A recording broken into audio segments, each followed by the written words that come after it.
MTN News, this is Montana This Morning. Fentanyl is a growing problem around the country and right here in our own backyard. How 2022 stacked up to years past in Gallatin County and what law enforcement is doing to combat the issue. I'm Joe St. George on Capitol Hill in Washington. There's a good chance this building leaves you frustrated most of the time, but every now and then our nation's leaders create a policy that literally changes the world. We break down 20 years of fighting AIDS in Africa next. You're absolutely right, Joe St. George. Thank you for bringing us a positive news from there. It's a really nice story that he's done. I had a chance to watch it. It is 6:30. Chet Lehman, Jane McDonald, Matt Elwell here. The weather continues to be a major problem here in Southwest. In fact, all of Montana. And while we are seeing some improvement with our roadways, the extreme temperatures, we still have blowing and drifting snow. Wind chill is no joke. No, not at all. No. And certainly not this morning. Teens below zero. We don't have any place, not only in the region, but across the state that I've seen that are above zero. So at all? We're all below zero. And look at those wind chill values, 34 below in Butte. I don't expect to see the potential of heavy snow at any point in the next couple of days. But there may be some heavier snow from Big Sky back toward West Yellowstone as you head into the next 24 hours. But strong winds still blowing and drifting, a little bit of light snow still falling in the Bozeman area.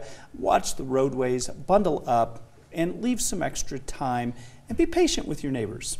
Not just your neighbors, but everybody. Everyone's your neighbor in Montana. Absolutely. Thank you very much, Matt. 6:30. Well, it's been a rough start to the year for illegal drugs in Montana, especially fentanyl. Yeah, get this. MTN's Kristen Merkel says Bozeman police seeing an average of 1 overdose a week.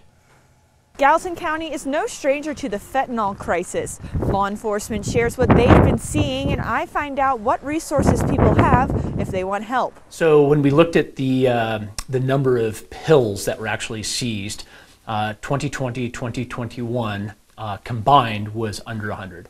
And then 2022, last year, we had over 12,000 seized here in Gallatin County.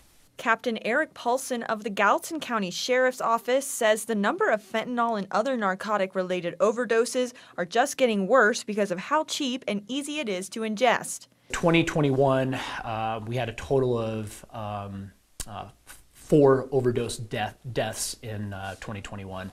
None of them were related to fentanyl. 2022, we had a total of 9 overdose deaths in the county, and 4 of those were related to fentanyl. In 2023, we've had a total of 4 narcotic-related overdoses. Bozeman PD Patrol Captain Joe Swanson says they are seeing about an overdose a week, one as recently as last week at a local business. The officers responded immediately, CPR was being administered, Narcan was delivered to this person, and by the time medical and fire services arrived, they took over. The person survived. Now, local officers and deputies carry Narcan. The officers carry this with them. That's a nasal spray that kind of reverses the effects of what fentanyl has in your body, gives you a better chance of surviving. If you encounter somebody who is experiencing the symptoms of a drug overdose, specifically an opiate overdose, you would take it out of the package. You'd simply insert this into the nostril, and then I'm going to go ahead and deploy it here.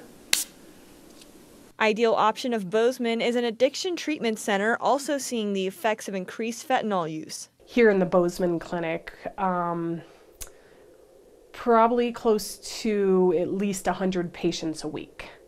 Ideal Option nurse practitioner Brooke Hewitt says they can offer other options to Narcan. We have different initiation methods that will prevent them from going into severe withdrawals, which prevent a lot of people from coming in to get help. But in an emergency, Captain Swanson urges community members to take action. We cannot stress enough, don't delay in calling 911. If you or someone else you suspect is having an overdose, the quicker we can respond, the better chance that the person has at surviving. In Bozeman, Kristen Merkel, MTN News. Something we'll continue to follow Absolutely. on Montana This Morning. 6:33 now. Production of the film Rust, starring Alec Baldwin, is moving to the Yellowstone Film Ranch in Park County near Livingston. Yeah, this according to multiple national outlets. The move comes after Baldwin allegedly fired a prop gun that killed director of photography Helena Hutchins in October of 2021. That movie was being filmed near Santa Fe, New Mexico. Production now slated to resume this spring. Producers say Baldwin will continue to star in the film, despite him facing the possibility of 18 months in jail on a charge of involuntary manslaughter. Now moving our focus more towards Montana politics, Montana U.S. Senator Jon Tester, a Democrat, announced yesterday his intentions to run for a 4th term. Tester is generally considered a moderate Democrat and chairs the Committee on Veterans Affairs and the Appropriations Committee on Defense. The 66-year-old farmer and former teacher was first elected to the Senate in 2006 after defeating Republican Conrad Burns. Senator Tester says he is running for re-election to ensure veterans have a strong advocate in Washington and Montanans have someone who will defend Montana values. I'm a lifelong Montanan. I've lived 100 miles my whole life from where I was born. I'm a farmer, and I think that perspective needs to be in Washington, D.C. We've got a lot of folks back there that don't understand what it's like to get your hands dirty, and they don't understand what family farm agriculture is, or the fact that we need to take care of our veterans, or have a strong military. And those are 3 things that I'm very, very passionate about. And so I just think it's important we have a voice that represents rural America back there in Washington, D.C., and that's why I'm running. By the way, Tester, the lone elected Democrat in Montana's congressional delegation, has been the only Democrat to win a statewide race in the Treasure State since 2018. Former President Donald Trump traveled to Montana some 4 times in 2018 in an effort to draw support for Tester's Republican challenger, now U.S. Representative Matt Rosendale.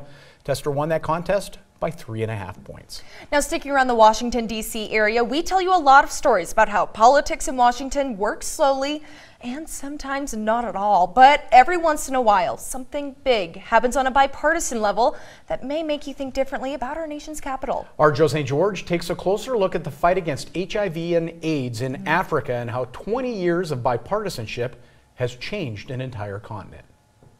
There's a good chance that you don't trust this building behind me. In fact, according to Pew Research, only 20% of Americans trust the government to do the right thing always or most of the time. The reason for this distrust is obvious: political scandal, political gridlock, wasteful spending on occasion. But every now and then, our nation's government does something and enacts a policy that changes the world. If you were to get out the globe and start spinning it, the first global policy accomplishment that comes to mind probably isn't PEPFAR, which stands for President's Emergency Plan for AIDS Relief. But that's exactly what we're talking about. Many hospitals tell people, you've got AIDS, we can't help you. It's now been 20 years since former President Bush announced an ambitious policy of reducing AIDS deaths in Africa. $100 billion+ and countless bipartisan votes later, over 25 million lives are estimated to have been saved, according to the State Department. They've also lost many relatives, and I could see children who were born with HIV not making it to the age of 5. Tinashe Rufuwadzu was born in Zimbabwe and says the decline in HIV-related deaths from the 2000s has been remarkable. In the early 2000s, over 2 million people were dying each year. In 2021, 420,000 people died. And while that's still high, it's no longer such an obvious part of society. You cannot tell with your eyes that this person is living with HIV because of the treatment. This topic is in the news this week with First Lady Jill Biden in Africa and former President Bush making a rare visit to Washington to celebrate 20 years of PEPFAR and our country's HIV and AIDS response. While the United States has no doubt done a lot to help Africa and the global AIDS fight over the last 20 years, there is a continued push to do more. One of the politicians was also quoted saying that there's no need to treat people who identify as LGBTIQ+ at health facilities. Rufuwadzu tells us inequality still exists on the continent, which is why he says Washington still needed. We still have a ways to go. That's a message that Dr. Wafa El-Sadar, an epidemiologist who has worked in Africa for decades, shares. PEPFAR is up for reauthorization this year in Congress, a place where funding anything has become more political. El-Sadar says with the White House recently announcing an initiative to end the HIV and AIDS epidemic globally by 2030, this is no time to start playing politics. This is the time to actually really press on. Joe St. George, Scripps News, Washington. Now focusing back here in the Treasure State with a mission centered around creating and supporting one another, mentoring relationships. It's big brothers and big sisters of Big Sky Country, and they're igniting and empowering young youth in Southwest Montana. They've been doing it for decades. Yeah, in fact, the nonprofit turns 50 this year, and since 1973, it's estimated it has served around 10,000 people locally. TN's Ashley Washburn has more on the milestone. As Big Brothers Big Sisters of Big Sky Country prepares to celebrate their 50th year, Mark and Nevin are celebrating their first. Think there's any chance for dinos over here? Not yet. No. The two matched last February, and over the past 12 months, the adventures have been endless. Sometimes we just go to the climbing gym, or go to the park, or ride bikes, or go ice skating, or go do arts and crafts. Or we haven't been there in a long time. We haven't, no. Only our first time we went there. But whether it's the co-op on Mondays for math and reading or their fun activity at the end of the week, there's a bigger impact than just memories behind their weekly meetings. Nevin is naturally just a compassionate, sensitive, sweet kid. And I think the biggest thing is just kind of being there for him consistently, know that he's loved and has somebody to talk about his feelings with, and that it's okay to feel low and it's okay to feel high, and all those things are natural and normal. One-on-one attention from a caring adult role model, or known as a big in this case, is a key part of developing self-confidence, but the impact is far greater.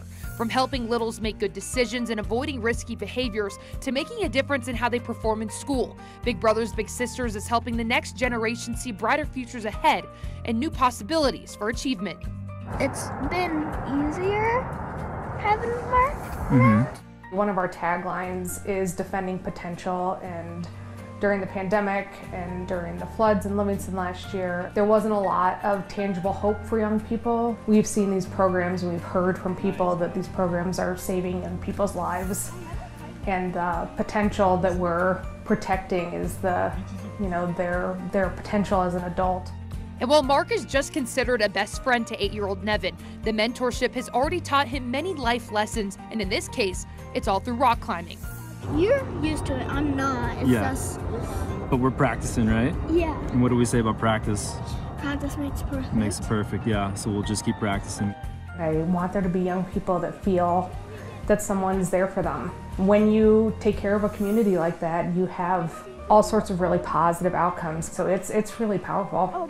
For more information on how to become a big or a little, or want to help Big Brothers Big Sisters celebrate 50 years, more information can be found on our website.